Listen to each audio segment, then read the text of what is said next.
Sehat, bahagia, dan penuh cinta ya. Ketemu lagi dengan saya, Sada Bahiti, dan saya ditemani oleh Cassandra. Kali ini kita membahas tentang gagal dalam percintaan berkali-kali, ada apa dan harus bagaimana ya.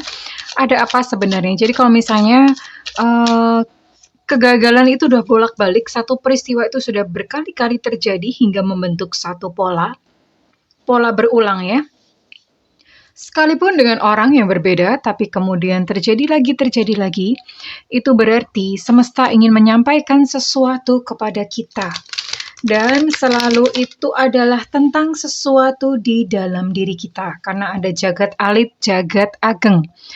Ada semesta besar, ada semesta kecil. Nah, diri kita itu semesta kecil. Kalau semesta kecil itu beres, biasanya maka semesta besar itu akan mengikuti. Karena kan kalau semesta besar kita nggak bisa ngatur.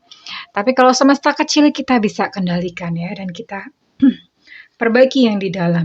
Oke. Well, ini sifatnya adalah general reading, artinya tidak mungkin resonate dengan semua dari kamu ya. So, be wise and be smart, itu yang paling penting. Dan makasih buat kamu udah like, subscribe, dan komen. Aku doain buat kamu yang udah subscribe dan udah nonton video ini, aku doain buat kamu senantiasa berlimpah-limpah rezekinya. Dan kemudian yang sakit disembuhkan, yang sedang menanti-nanti jodoh disegerakan, dan yang masih menyimpan benci, sakit hati, dendam, hatinya segera dipulihkan dan dibersihkan dari segala energi negatif. Oke, amin. Dan yang belum subscribe ditungguin ya, karena dengan subscribe kita akan lebih mudah untuk terhubung atau terkoneksi. Gagal dalam percintaan berkali-kali, ini adalah part kedua, part 1 saya udah bikin, nanti saya pin di kolom komentar. Di sini ada Queen of Pentacles, reverse. Page of Pentacles, oke. Ada The Hierophant reverse ya.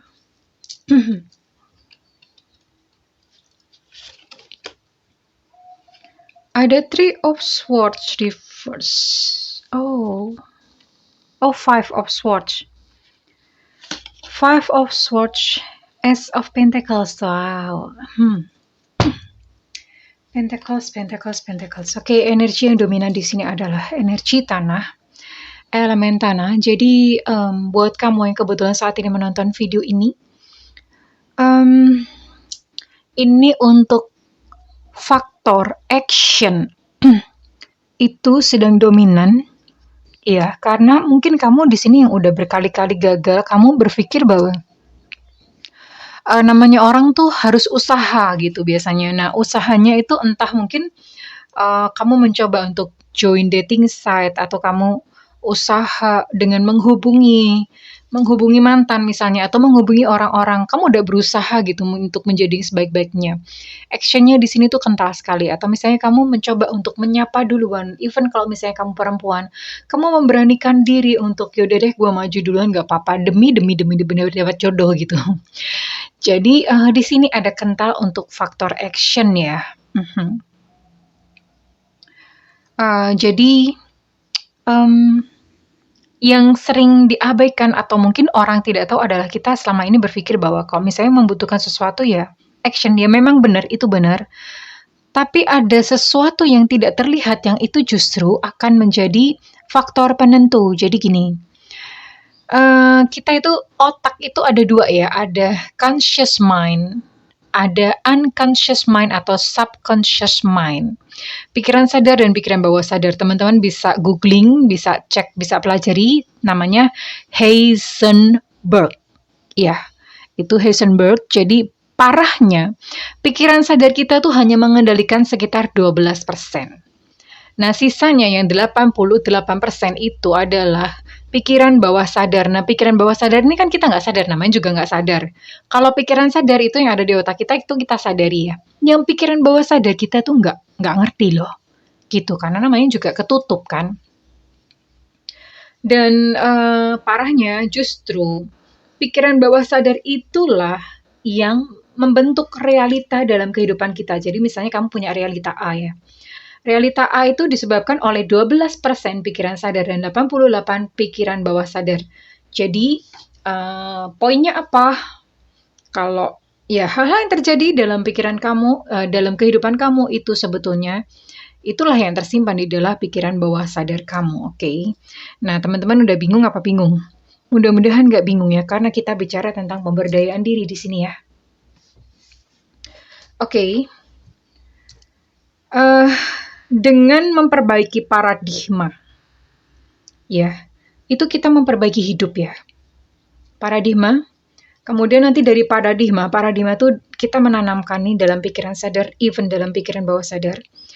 Ketika kita menanamkan paradigma, nanti akan terbentuk satu belief. Belief itu kepercayaan, keyakinan. Nah, belief itu kemudian menghasilkan yang namanya kesadaran.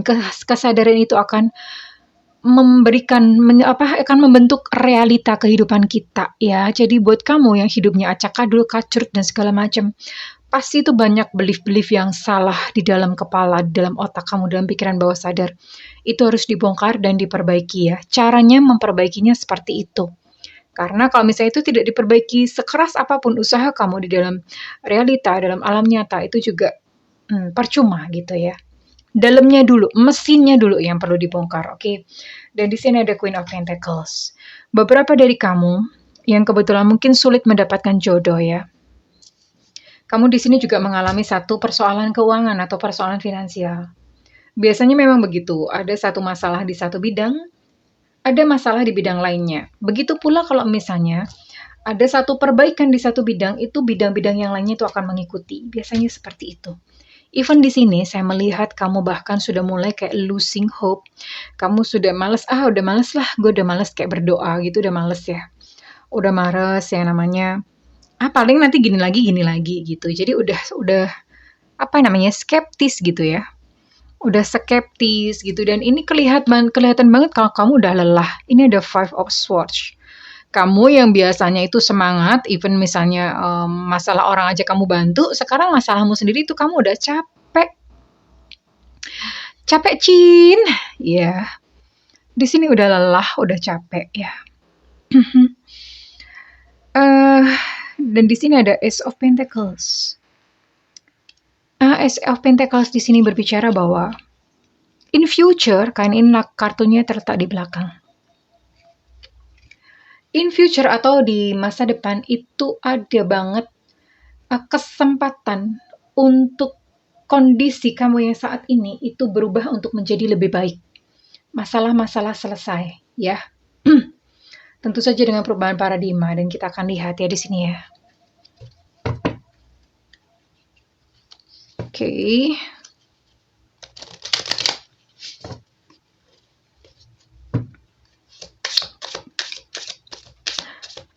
Paradigma itu dibentuk dari kita sejak kecil hingga sampai dewasa sampai hari ini.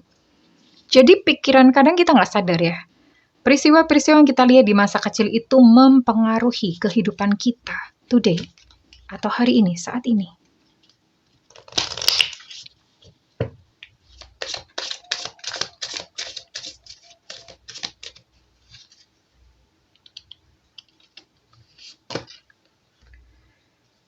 I see. Help from above. Pertolongan dari atas.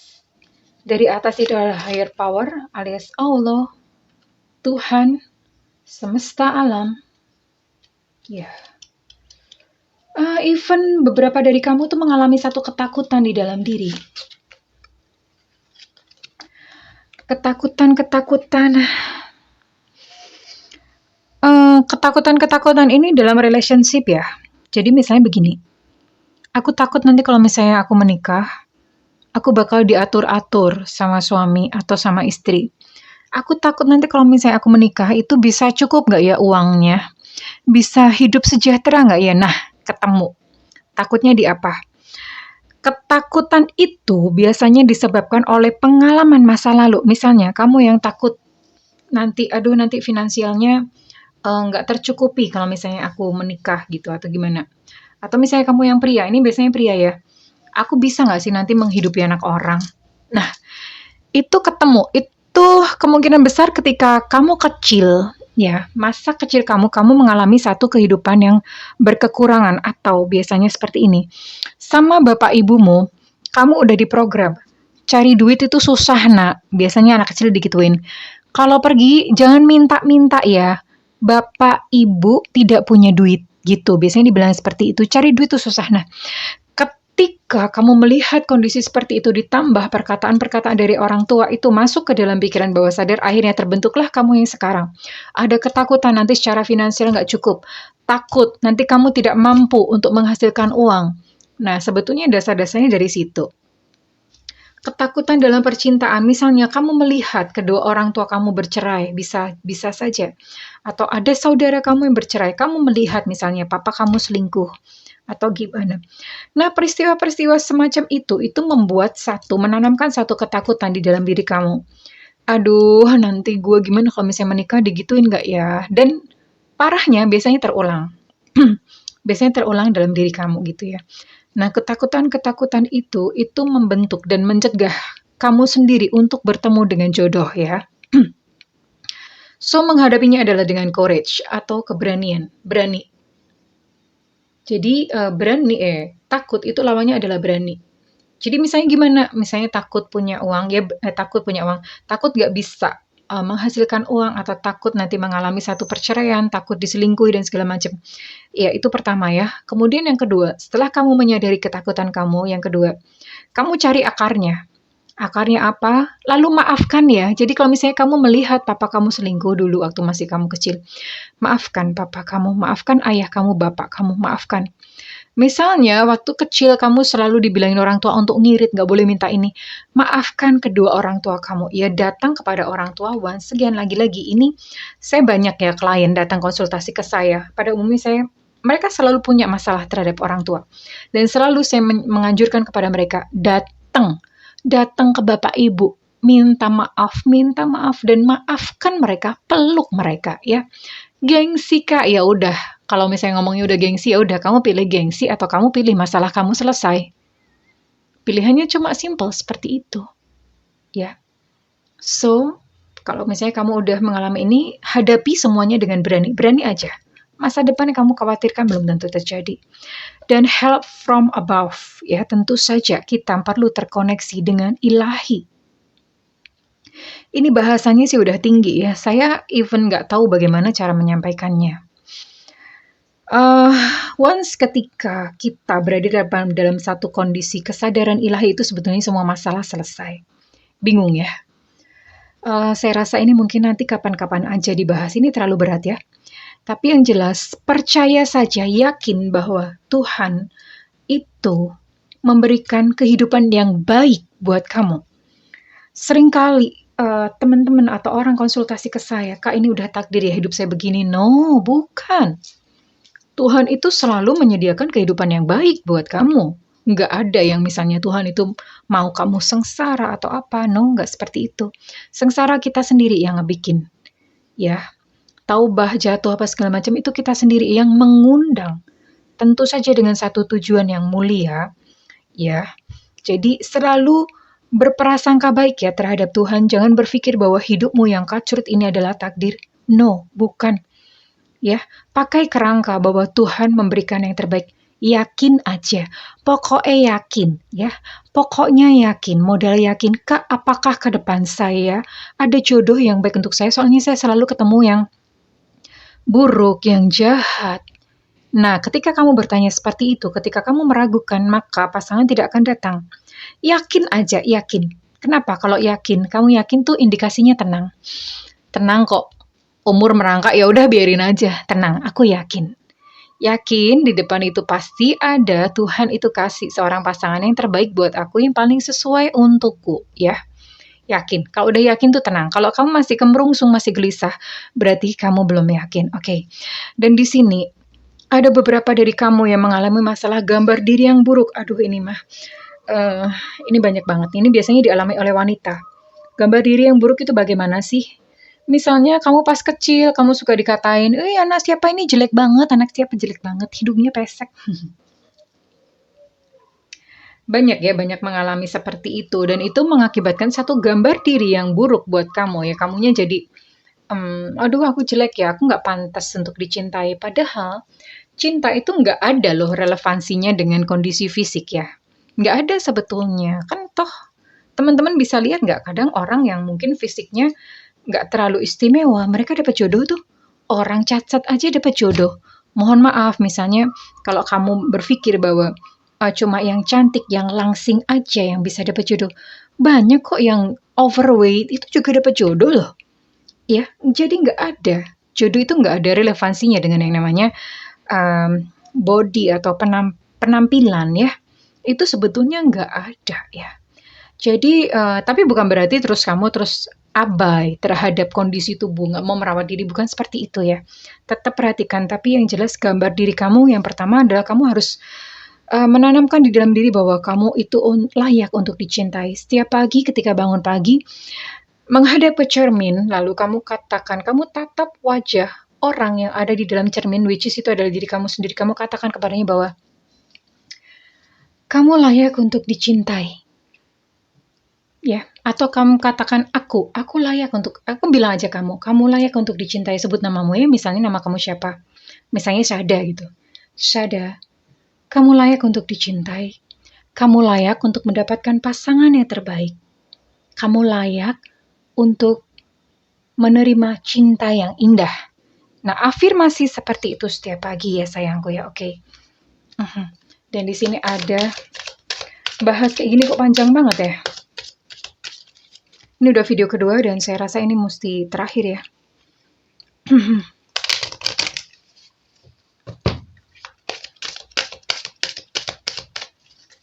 Oke.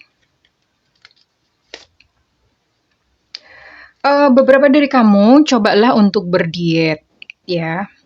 Berdiet, apa hubungannya Bunda? Ya, berdiet kalau misalnya bisa sih, ini keluar kartu vegetarian tapi literally nggak vegetarian ya, artinya begini, cobalah kamu makan makanan yang sehat ya. Makanan yang sehat, kurangi karbohidrat ya.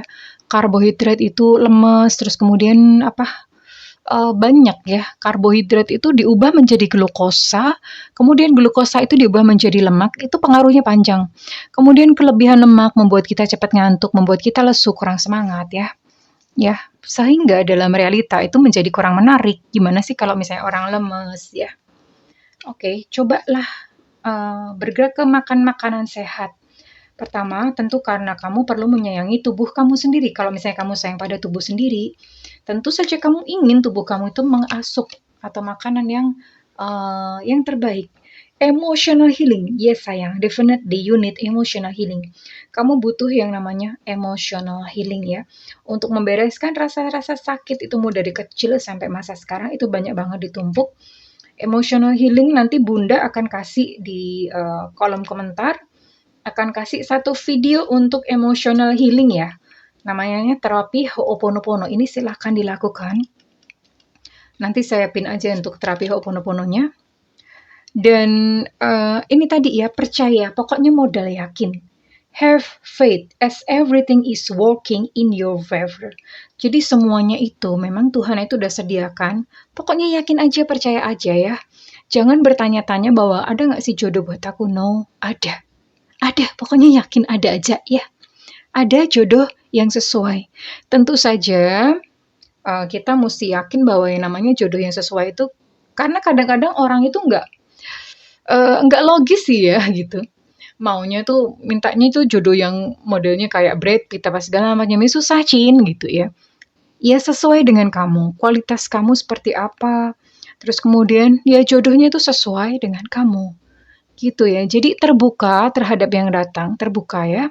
Terus kemudian membuka pintu aja, membuka pintu. Bukan berarti membuka pintu tuh semua diterima, no. Tetap selektif, tapi yang penting standar-standar manusianya dipretelin dulu ya. Oke. Ya, siap menerima pemberian Tuhan, karena pemberian Tuhan itu belum tentu sesuai seperti yang kita inginkan, tapi justru itulah yang terbaik. Nanti once kita akan mengerti indahnya kok. Pemberian Tuhan itu pasti indah gitu ya. Well, oke, kalau misalnya kamu ini resonate dengan readingan ini resonate dengan kamu, saya minta feedbacknya di kolom komentar sayangku ya. Nggak resonate juga nggak apa-apa, karena ini kan energi kolektif yang dikumpulkan. Dan buat kamu yang melakukan personal reading, silakan hubungi nomor yang tertera di kolom deskripsi sayangku, cintaku, negeriku. Buat kamu yang tidak memiliki budget, silakan nyalakan loncengnya, supaya saat Bunda live, kamu nggak ketinggalan sayangku ya. Well, untuk kamu yang menonton video ini, secara sengaja maupun tidak sengaja, semesta berbicara kepadamu, tenang ya. Tenang, ada kok jodoh buat kamu. Dan aku berdoa agar kamu mendapatkan jodoh yang terbaik ya. Oke, I love you kesayangan. Bye-bye.